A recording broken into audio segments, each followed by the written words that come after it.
The predators I catch come in all shapes, all sizes, and all ages. Like this creep pushing 60. But Charles Lawrence isn't looking to hook up with a 13-year-old girl. He's looking for a boy. He says I live alone. Okay, I'm alone. Lawrence doesn't know it, but he's the latest guy I've caught in our all-new investigative series, Hansen vs. Predator. We have to have just at least one more communication.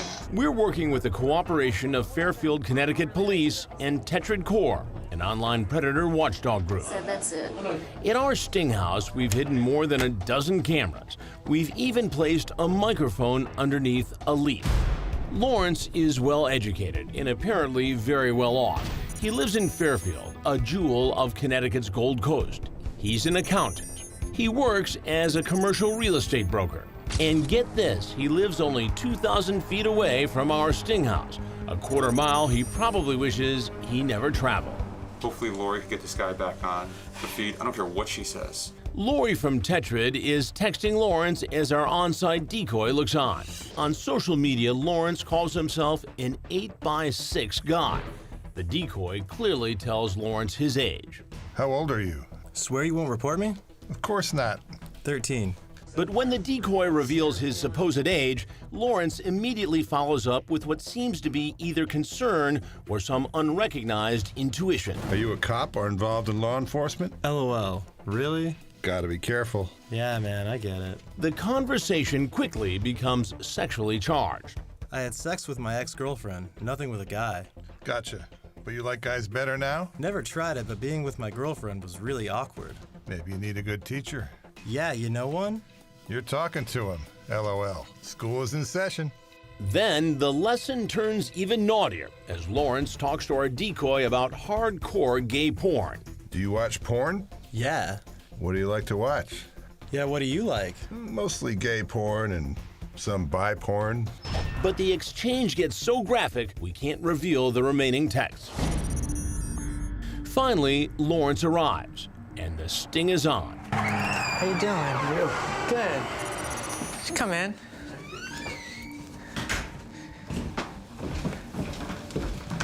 Oh, the lights on. I know, it's getting dark out. It's supposed to rain, it's hurricane. You want something to eat? I know. You can take a seat. Well, you want a drink? You want some water? Yeah, that'd be great. You want water? Yeah. Yeah. How's your day been so far? Good, good. Yeah. There you go. Some laundry done. So did you bring anything? Oh, I left in the car. You have in the car? But before he can retrieve something from his car, Lawrence is about to get a big surprise. No, Chris. And if he thinks he's in for a shock, so am I. What are you doing here? Something strikes me. He looks familiar. And what cops say they found in his car that will turn your stomach.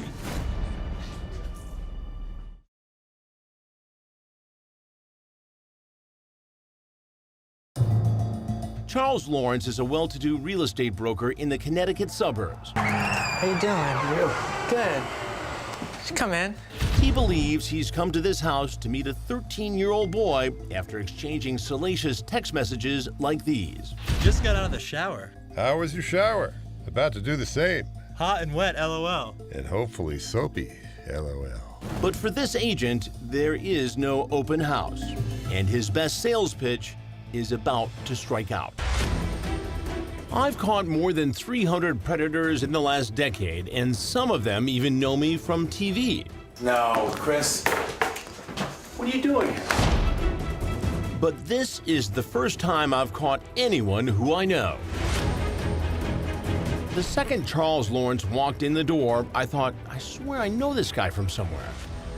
Now I'm watching from the monitor in the other room as he walks in, and something strikes me. He looks familiar. I couldn't put my finger on it.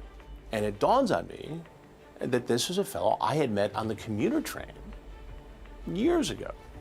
Knew his name. He was in real estate. And here he is in our kitchen trying to hook up with a 13-year-old boy. When Lawrence sees me, he bolts, gripped in sheer panic. What are you doing here? Chris, please. I know, but you have to explain this. All right. Come here, man. He runs out the door. Now the man I know from the train is about to be derailed. The Fairfield cops nab him in the driveway.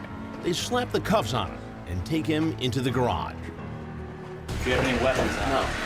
Anything that's gonna hurt us? No. Any needles? No. He's put into the back seat of an unmarked car and taken to police headquarters. At the station, he tries to hide his face with a hoodie, but there's no escape from our cameras. The Fairfield police chief gave us rare access in the back rooms of the station, so you can see the booking process up close. Anything you say or statements you make may be used against you. Lawrence empties his pockets and cops frisk him. They take his mugshot. He's fingerprinted, and he gives his consent to allow cops to search his SUV. Want me to, I'll do this side? Yeah, that's fine. Cops find cigarettes, condoms, and a gay porn video called Seattle Bareback Boys.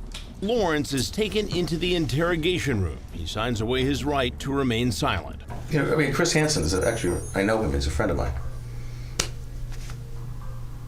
I commuted with him on the train for years. And that's more of an embarrassment than anything. I've seen Chris's show before, so I understand you've seen Chris's show before, and unfortunately, this is the way this is played out. No, Chris. When you meet Chris Hansen in the kitchen, there's no way.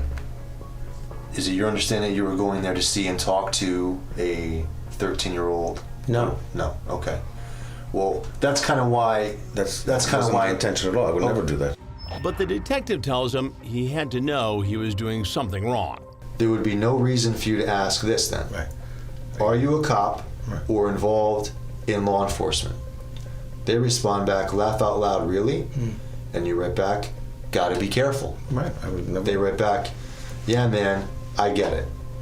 So the problem you're gonna have with your explanation is if you thought legitimately that the person was 18, and you thought that you read the number 18, at that point, from what you just said in your mind, you're really alleviated of any concerns about dealing with a minor or anything like that. Not true, because again, people could say they're 18 and they're not. But you didn't say that. You just asked after finding out, after the age was written, which was 13, you're claiming 18. Right, After that number was written, you move forward with some other back and forth, which I can read. I'm looking to get away from that. Okay. But then you clearly write.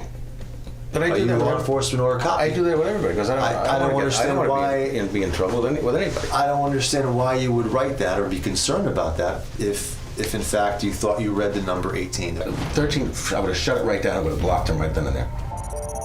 Next, you'll be shocked when you hear his elaborate excuse why he says he came to hook up with a 13-year-old. My eye got scratched. Now, Charlie claims he was blindsided.